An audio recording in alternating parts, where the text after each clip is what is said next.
السلام علیکم ورحمۃ اللہ۔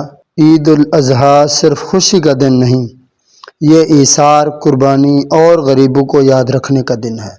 اللہ سبحانہ و تعالیٰ قرآن کریم کے اندر ارشاد فرماتے ہیں، فَقُلُوا مِنْهَا وَأَطْعِمُوا الْبَائِسَ الْفَقِيرَ، قربانی کے گوشت میں سے خود بھی کھاؤ اور تنگ دست محتاج کو بھی کھلاؤ۔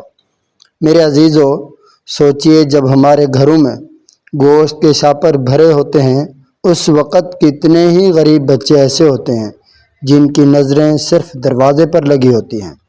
وہ بھی چاہتے ہیں کہ آج ان کے گھر میں گوشت پکے، ان کی ماں بھی خوش ہو، وہ بھی عید کی خوشی محسوس کریں۔ نبی کریم صلی اللہ علیہ وسلم نے ارشاد فرمایا، جس کا مفہوم یہ ہے، وہ شخص مومن نہیں جو خود پیٹ بھر کر کھائے جبکہ اس کا پڑوسی بھوکا ہو۔ آج کتنے ہی سفید پوش خاندان ہمارے آس پاس موجود ہیں جو مانگ نہیں سکتے مگر ضرورت مند ضرور ہیں۔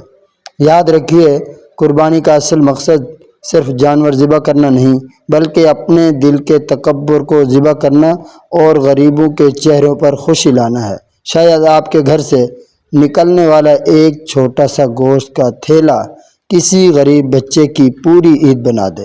اس لیے اس عید کو کوشش کیجیے کہ آپ کے محلے میں کوئی بچہ صرف حسرت کے ساتھ دوسروں کو گوشت لے جاتے ہوئے نہ دیکھے۔ اللہ تعالیٰ ہمیں قربانی کی اصل روح سمجھنے اور اس بات پر عمل کرنے کی توفیق عطا فرمائے۔ اپنا بہت خیال رکھیے گا، میرے واسطے دعا کیجیے۔